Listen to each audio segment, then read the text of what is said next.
விளம்பர இடைவெளி அடுத்து மெரிஞ்சிட்டுருக்கிறீங்க வெள்ளிக்கிழமை வணக்கம் நேத்ரா நிகழ்ச்சியோடு.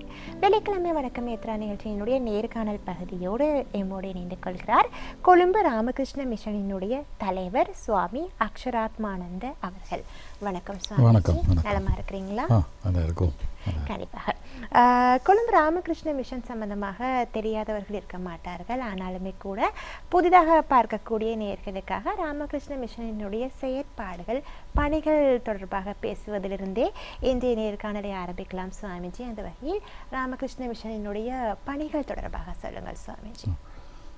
கொழும்பு ராமகிருஷ்ண மிஷன் பல்வேறு விதமான தொண்டுகளை செய்து வருகிறது. முக்கியமாக கொழும்பில் அருணர் பாடசாலை, ஒரு நூல் நிலையம் மற்றும் கலாச்சார மண்டபம், இப்படிப்பட்ட நிகழ்ச்சிகள் நடந்து கொண்டு வருகின்றன. அதை விட மட்டக்களப்பில் வசதி குறைந்த மாணவிகளுக்கு காப்பகம், அதாவது அநாதை விடுதின்னு சொல்வார்கள், அதை விட பாலர் பாடசாலை, மருத்துவ முகாம், இலவச வைத்திய சேவை, கண் பார்வை அற்றவர்களுக்கு அவர்களுக்கு படிப்புக்கு உதவி, இதைவிட வடக்கு பகுதியில் கிளிநொச்சி, விஸ்வமடு, உரும்பிராய், பெரத்துறை போன்ற 4 இடங்களில் மாணவர்களுக்கு கல்வி வசதி, படிப்பதற்கு உதவி, அவ்வப்போது அவர்களுக்கு உணவு வசதி, இதெல்லாம் செய்து கொண்டு வருகிறோம். அதை விட நாடு முழுவதும் உள்ள பல்கலைக்கழக படிக்கிற மாணவர்களுக்கு பண வசதி கூட செய்யப்பட்டு வருகிறது.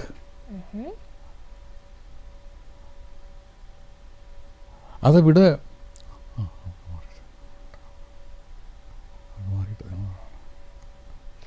சுவாமிஜி, அந்த வகையில் ராமகிருஷ்ண மிஷனினுடைய பணிகள் தொடர்பாக சொல்லியிருந்தீங்க. ராமகிருஷ்ண மிஷன் ஏற்கனவே இலங்கையினுடைய ஒரு சில பாகங்களில் அமைந்திருக்கிறது. புதிதாக மலையகத்தினுடைய கொட்டகல பிரதேசத்தில் இம்மாதம் 10ஆம் தேதி புதியதொரு கிளை திறக்கப்படவிருக்கிறது இல்லையா? அது சம்பந்தமாக நாங்கள் பேசலாம். அதற்கு முன்னதாக சுவாமி, இலங்கையினுடைய வேறு என்ன பாகங்களில் கொழும்பை தவிர ராமகிருஷ்ண மிஷன் அமைந்துள்ளது என்பது சம்பந்தமாக பகிர்ந்து கொள்ளுங்கள். கொழும்பை விட கிழக்கு மாகாணத்தில் மட்டக்களப்பில் பல்வேறு விதமான தொண்டுகள் நடந்து கொண்டிருக்கின்றன. பசந்தர்களுக்கு காப்பகம், மருத்துவ சேவை, தொழிற்கல்வி, ஆளுமை வளர்ச்சி நிகழ்ச்சிகள், அதை விட பாடசாலை படிக்கிற மாணவர்களுக்கு உதவி, இது கிழக்கு மாகாணத்தில் நடந்து வருது. இதை விட வடக்கில் தான் 4 இடங்களில் நலன்பொருள் நிலையங்கள் என்ற பெயரில் பாடசாலை மாணவர்களுக்கு இலவசமாக கோச்சிங், அதாவது பாடசாலை பாடங்களிலே அவர்களுக்கு மேலதிகமான ஊக்குவித்தல் படிப்பு சொல்லிக் கொடுக்கப்படுகிறது. அவர்களுக்கு தேவைப்பட்ட பொழுது கல்வி உபகரணங்கள் வாங்கி கொடுப்பது, ஆண்டுக்கு ஒரு தடவை 2 தடவை அவர்களுக்கு தேவையான துணிமணிகள், ஆடை வாங்கி கொடுப்பது, அதை விட அங்கே கணினி மூலமாக அந்த ஸ்மார்ட் ரூம்னு சொல்வார், ஸ்மார்ட் கிளாஸ், அந்த மாதிரியான வசதிகளும் செய்து கொடுக்கப்பட்டு வருகிறது.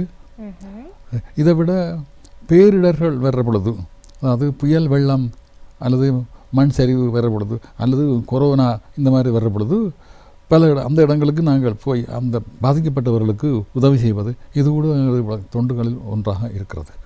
கொரோனா வந்த பொழுது பல இடங்களில் தொழில் இன்றி பலர் கஷ்டப்பட்டு கொண்டு வந்தார்கள்.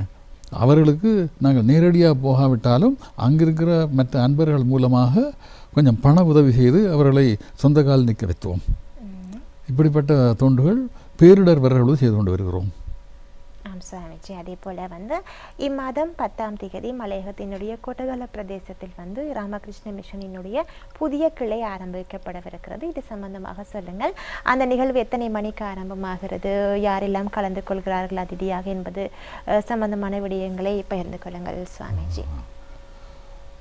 ராமகிருஷ்ணனுடைய தொண்டு இலங்கையில் வடக்கு, கிழக்கு, மேற்கு பகுதிகள் இருந்தால் கூட மலையகத்தில் ஒரு தொண்டு நிலையம், கிளை நிலையம் இல்லை என்ற குறை பலரால் எண்ணப்பட்டு வந்தது. கடந்த 20-30 ஆண்டுகளாக அவ்வப்போது மலையகத்துக்கு சென்று நாங்கள் ஏதாவது தொண்டு செய்வோம் இல்லாமல் நிரந்தரமாக அங்கே தங்கியிருந்து செய்வதற்கு ஏற்பாடு இதுவரையில் செய்யப்படவில்லை. அதுக்கு பல காரணங்கள் இருக்கலாம். ஆனால் சமீப காலத்தில் கிட்டத்தட்ட ஒரு ஆண்டுகளுக்கு முன்னம் ஒரு அன்பர், அதாவது ஹரிங்டன் எஸ்டேட்டு, ஹட்டனு பக்கத்தில் கொட்டக்கலை என்ற ஊரில் ஹரிங்டன் எஸ்டேட்டுக்கு சொந்தமான விஜயபாலன் அவர்கள் 2 ஏக்கர் காணி எங்களுக்கு இலவசமாக கொடுத்து உதவினார். அந்த காணியில் இப்போது புதிதாக ஒரு கட்டிடம் கட்டப்பட்டு அது நிறைவேறும் தருவாயில் இருக்கிறது. அந்த நிலையத்தில் பல்வேறு விதமான தொண்டுகள், கல்வி தொண்டு, மருத்துவ தொண்டுகள் நிகழ்த்தப்பட இருக்கின்றன. அங்கே கம்ப்யூட்டர் ரூம், கணினி இயந்திரம் மூலமாக ஸ்மார்ட் ரூம் இதெல்லாம் சொல்லிக் கொடுப்பதற்கு வசதி இருக்கிறது. அங்கே ஒரு கோயில் கூட, அதே கட்டிடத்தில் கோயில் கூட இணைந்து இருக்கிறது. அங்கே ராமகிருஷ்ண விவேகானந்த சாதக திருவுருப்படங்கள் வைக்கப்பட்டு அதற்கு கும்பாபிஷேகம் கூட இந்த 10ஆம் தேதி, இந்த மாதம் 10ஆம் தேதி காலை நடக்க இருக்கிறது. 10ஆம் தேதி காலை 6 மணியிலிருந்து கிரிகைகள் ஆரம்பித்து திறப்பு விழா நடந்து அதுக்கப்புறம் 11 மணிக்கு ஹோமம் நடக்கும். அதே நேரத்தில் பக்கமாக 9 மணிக்கு பகிரங்க கூட்டம் நடக்கும். இந்த திறப்பு விழாவை நிகழ்த்துவதற்காக ராமகிருஷ்ண மிஷனுடைய உபதலைவர் மேற்கு வங்கம் கல்கத்தாவிலிருந்து வர இருக்கிறார். அவர் ஸ்ரீமத் சுவாமி சுகிதானந்த மகாராஜ் அவர்கள் இதான் முதல் தடவையாக இலங்கைக்கு விஜயம் செய்ய இருக்கிறார்கள். அவர்தான் இந்த கட்டிடத்தை திறந்து வைக்க இருக்கிறார். அத்துடன் அங்கே உள்ள மக்களுக்கு மேலும் பல வசதி செய்வதற்காக இன்னும் பல முயற்சிகள், அதாவது அறநர் பாடல்கள் நடத்துவது, அவர்களுக்கு அவ்வப்போது ஆளுமை வளர்ச்சிக்காக பயிற்சி முகாங்கள், மருத்துவ முகாங்கள், மேலும் அக்கம் பக்கத்தில் உள்ள பாடசாலைகளுக்கு சென்று அங்கே பாடசாலைகளில் கூட மாணவர்களுக்கு வகுப்புகள் நடத்தி அவர்களுக்கு முன்னேற்றுவதற்கான வழிமுறைகளும் நாங்கள் செய்ய இருக்கிறோம். அதை மையமாக கொண்டு அந்த பிராந்தத்தில் வேறு பல நிகழ்ச்சிகள் நடத்தலாம் எங்களால். சுவாமிஜி, திறப்பு விழா இடம்பெறவிருக்கின்ற நேரம், அதே போல் கலந்து சிறப்பிப்பவர்கள் சம்பந்தமாக சொல்லியிருந்தீங்க. அதே போல் அன்றைய தினத்தில் கலந்து கொள்வதற்கு திறப்பு அழைப்புதல் விளக்கப்பட்டிருக்கிறது இல்லையா? கலந்து கொள்ள விரும்புபவர்கள் யாராக இருந்தாலும் கலந்து கொள்ளலாம் என்பதை சொல்லியிருந்தீர்கள். அது அப்படி இருக்க, இடம் பற்றி நாங்கள் மீண்டும் ஒரு தடவை தெளிவாக சொல்லிவிடலாமா சுவாமிஜி? எந்த இடத்தில் அந்த கட்டடம் நிறுவப்பட்டிருக்கிறது, எந்த பிரதேசம் என்பது சம்பந்தமாக? கொட்டக்கலையில் ஹரிங்டன் பி எஸ்டேட் சொன்னால் எல்லோருக்கும் தெரியும்.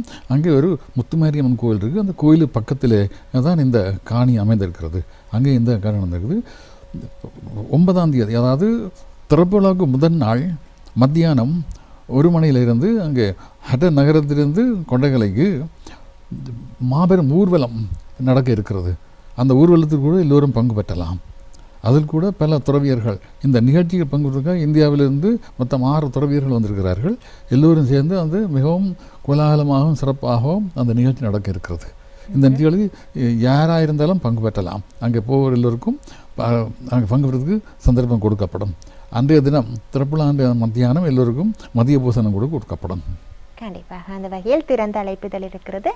பங்கு பெற விரும்புபவர்கள் பங்கு பெறலாம் என்கின்ற விஷயத்தை மீண்டும் ஒரு தடவை அழுத்தம் திருத்தமாக சொல்லிக்கொள்வதோடு, சுவாமிஜி விவேகானந்தரனுடைய உருவப்படம் வைக்கப்பட்டிருப்பதாகவும் சொல்லியிருந்தீர்கள். அப்படி சொல்கிற பொழுது மிக முக்கியமான இன்னும் ஒரு விஷயம் ஞாபகம் வந்தது. சுவாமி விவேகானந்தர் அவர்கள் இலங்கைக்கு வருகை தந்து 127வது வருடம் நடைபெற்று கொண்டிருக்கிறது இல்லையா? அவருடைய வருகை எது சம்பந்தமானதாக இருந்தது? எத்தனை நாட்கள் இருந்தார்? என்னென்ன பணிகளை எல்லாம் அவர் இலங்கையில் செய்திருந்தார் என்பது சம்பந்தமாக பகிர்ந்து கொள்ளலாமா சுவாமிஜி?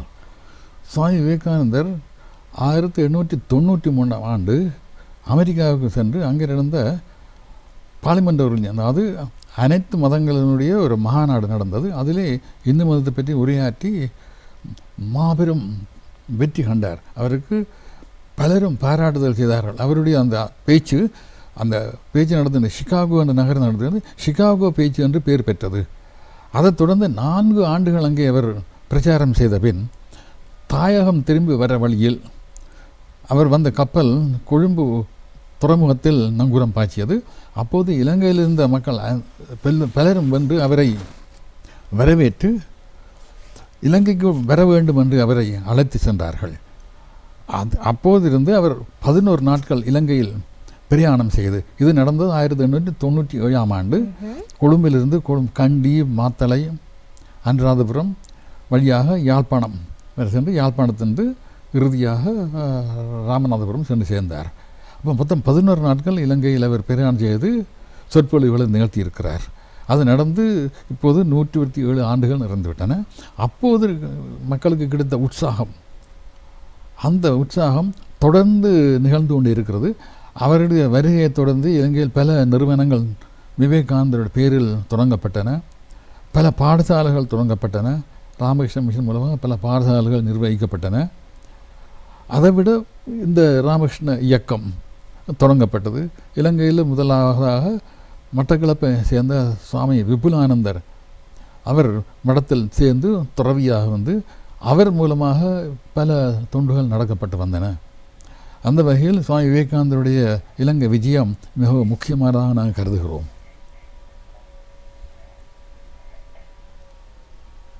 சுவாமிஜி, அதே போல் விவேகானந்தனுடைய இலங்கை வருகை சம்பந்தமாக நிறைய விஷயங்கள் பகிர்ந்து கொண்டிருந்தீங்க.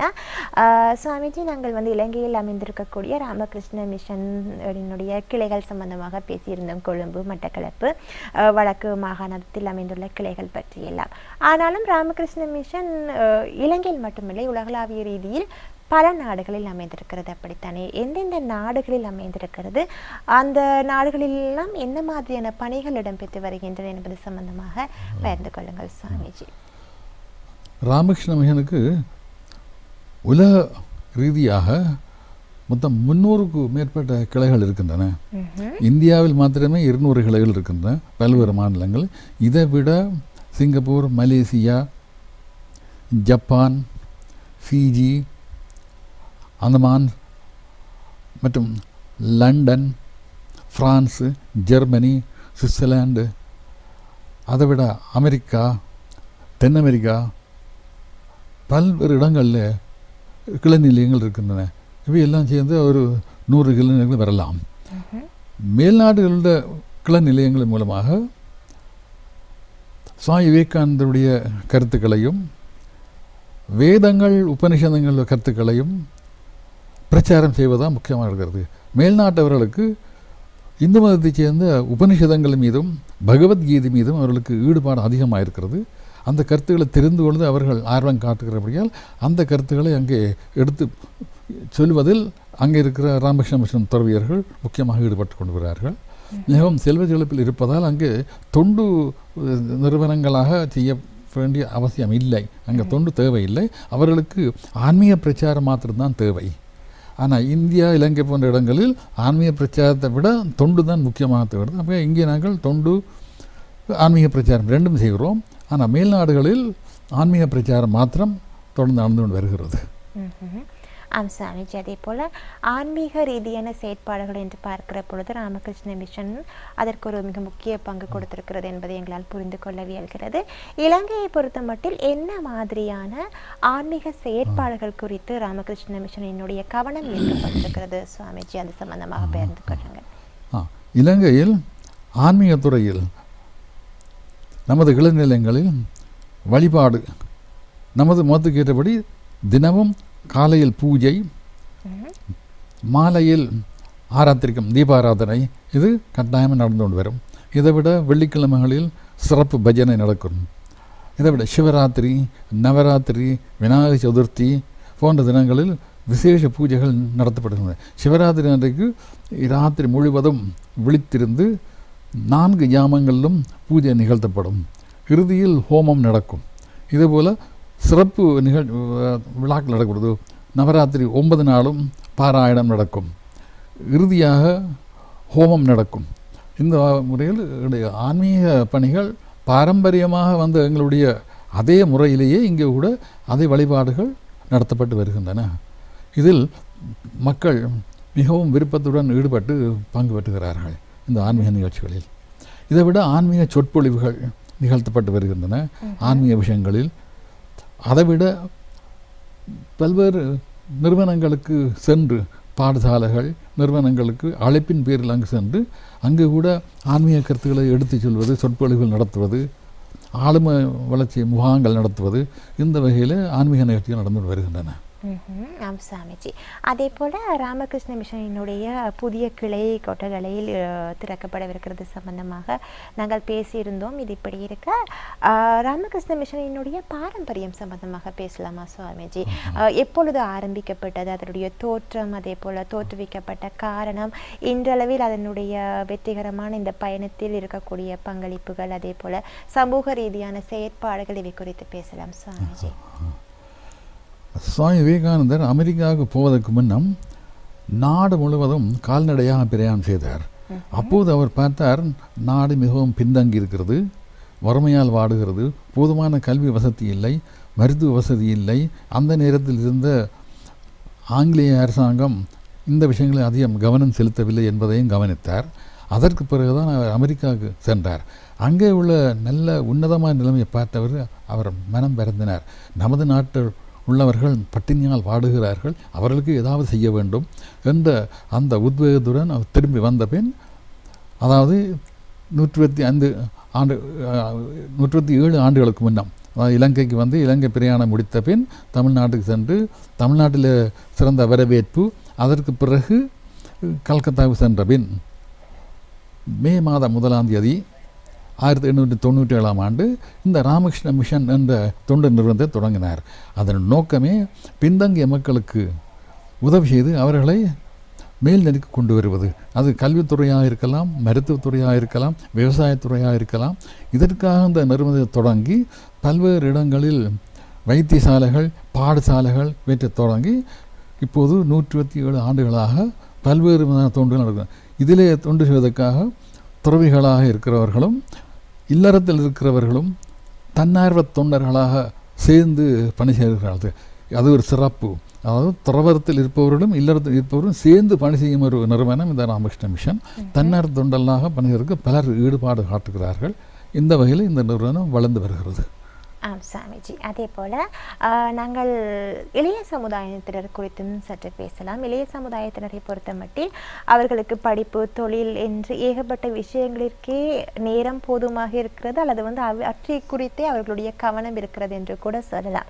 குறையாக சொல்லவில்லை, அப்படி நிலைமை இருக்கிறது. அப்படி இருக்கிற பொழுது இந்த ஆன்மீக ரீதியான செயற்பாடுகளில் பங்கு பெறுவதற்காக இருக்கலாம், அல்லது ஆன்மீக ரீதியான வழிபாடுகளில் பங்கு கொள்வதற்காக இருக்கலாம், அவர்களுடைய ஆர்வம் எந்த அளவில் இருக்கிறது, பங்களிப்பு எந்த அளவில் இருப்பதாக நீங்கள் பார்க்கிறீர்கள் சாமிஜி? அதே போல இளைய சமுதாயத்தினர் ஆன்மீகத்தோடு ஒன்றிணைந்து பயணிக்க வேண்டும் என்பதற்கான காரணம் என்னவாக இருக்கிறது, அவசியம் என்னவாக இருக்கிறது சாமிஜி?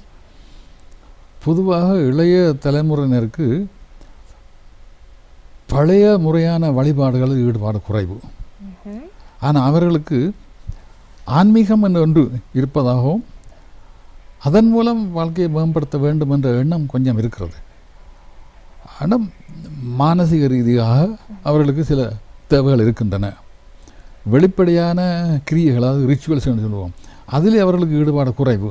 ஆனால் மன ஒருமைப்பாடு மூலம், தியானம் மூலமாக சில மேம்பாடுகளை கொண்டு வரலாம் என்பதில் அவர்களுக்கு ஈடுபாடு இருக்கிறது.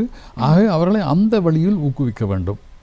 இதற்காக பல நிகழ்ச்சிகள் நடத்திக்கிட்டு வருவோம். அவர்களுக்கு முக்கியமாக இந்த தன்னம்பிக்கை குறைவாக இருக்கிறது. ஆனபடியால் தான் அவர்கள் வேறு வேறு வழிகளில் ஓடுகிறார்கள்.